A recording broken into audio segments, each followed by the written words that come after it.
पहुंचे थे। कुछ पेपर्स उन्होंने सबमिट किए और पूछताछ के लिए उन्हें बुलाया गया था, जहां पर वो पहुंचे हुए थे। उनके पिता भी नजर आए। अब सोशल मीडिया पर कुछ एल्विश यादव के विरोधी ये कह रहे हैं कि एल्विश यादव को अरेस्ट कर लिया गया है। कुछ लोग ये कह रहे हैं कि देखिए एल्विश यादव का हाल बुरा होने वाला है। मीडिया चैनल्स भी यही चला रहे हैं कि एल्विश यादव ईडी के सामने पेश हुए, बढ़ सकती हैं मुश्किलें, ये है मामला। ये बड़ी बड़ी हेडलाइंस लिखी जा रही है, लेकिन चलिए हम आपको बताते हैं कि पूरा मामला है क्या। दरअसल ये नोएडा में जो केस दर्ज था, जो सांप का व्यापार करते हैं, वेनम बेचते हैं और बहुत सारी चीजें जो मेनका गांधी की जो संस्था है उसके दो चंगू मंगू के द्वारा जो आरोप लगाए गए थे, उसी केस में ईडी की जांच हो रही है। तो इसमें एल्विश का कुछ नहीं जा रहा है, बल्कि एल्विश के लिए राहत भरी खबर है, क्योंकि जिन चंगू मंगू ने एल्विश यादव पर केस किया था उनकी भी जांच हो रही है। तो ईडी बकायदा पूरे मामले की जांच कर रही है। इससे फायदा एल्विश यादव को ही होगा। एल्विश यादव किसी भी तरीके से मुश्किल में नहीं पड़ने वाले हैं, बल्कि उनका जो सांपों का व्यापार वाला मामला चल रहा है कि सांपों का व्यापार करते थे, तस्करी करते थे, उस मामले में फेयर जांच हो पाई, क्योंकि केंद्रीय एजेंसी अगर इसमें इन्वॉल्व है तो अच्छे से जांच होगी और दूध का दूध और पानी का पानी हो जाएगा। लेकिन कुछ लोग हैं सोशल मीडिया पर जिन्हें ऐसा लग रहा है कि भाई एल्विश यादव ईडी दफ्तर पहुंच गया तो फिर अब तो एल्विश यादव गया, सिस्टम हैंग हो जाएगा। उन लोगों को भी मुंहतोड़ जवाब एल्विश आर्मी दे रही है, लेकिन यहाँ पर जो उनकी तरफ से कुछ झूठ फैलाए जा रहे हैं उसका भी जवाब हम दे रहे हैं। दरअसल एक अंकित नाम का ट्विटर यूजर है जो कि पांडा गैंग का है। अब ये कौन सा पांडा सांडा गैंग है हमें नहीं पता, लेकिन हाँ आगे अभिषेक मल्हान लिखा हुआ है। दैट मीन्स कि अभिषेक मल्हान का कोई समर्थक है। इसने लिखा है एल्विश यादव भाई कुछ तो शर्म करो, अपने फादर को कितना जलील करवाओगे। भाई अगर कोई भी मुंह उठाकर केस करेगा तो हमारे पेरेंट्स ही हैं जो उस केस से हमें बचाएंगे और जो भी हकीकत है वो पुलिस तक, जांच एजेंसियों तक पहुंचाएंगे। तो उनके फादर भी वही कर रहे हैं।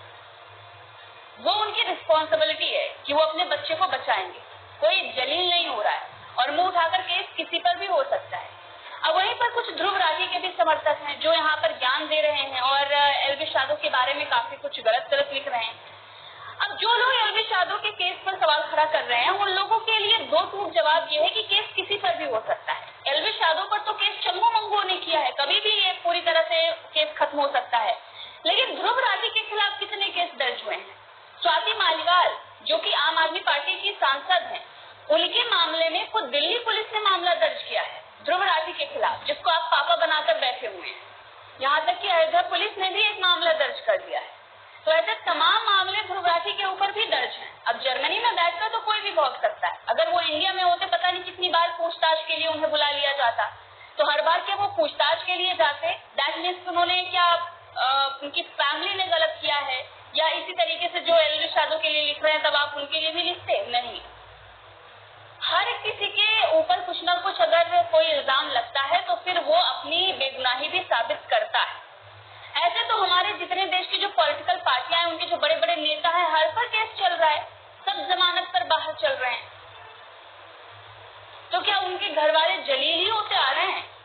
देश की सबसे बड़ी पुरानी पार्टी जो है, बड़ी नहीं सबसे पुरानी पार्टी कांग्रेस, उसके ज्यादातर जो नेता हैं वो जमानत पर ही हैं। हर किसी पर केस चल रहा है, किसी के ठिकाने पर ईडी रेड मार रही है तो कुछ हो रहा है। तो क्या वो सब जलील ही हो रहे हैं? और ज्यादातर ये वही जो लेफ्ट गैंग के लोग हैं वही एल्विश यादव पर सवाल खड़ा कर रहे हैं। तो पहले अपने घर में झांकिए, आप जिसको बाप बनाकर बैठे हुए हैं उन पे कितने मुकदमे हैं उसको आप गिनिए। जवाब कई तारीखों से बुला रहे थे, क्या जवाब कई तारीखों से बुला रहे थे, वो बताइए। कई तारीखों से बुला रहे थे, बार-बार एक्सक्यूज ले रहा है, बुखार मुझे थी। वो सर आपने देखा नहीं, समझ लो एक ही बार जो एलिगेशन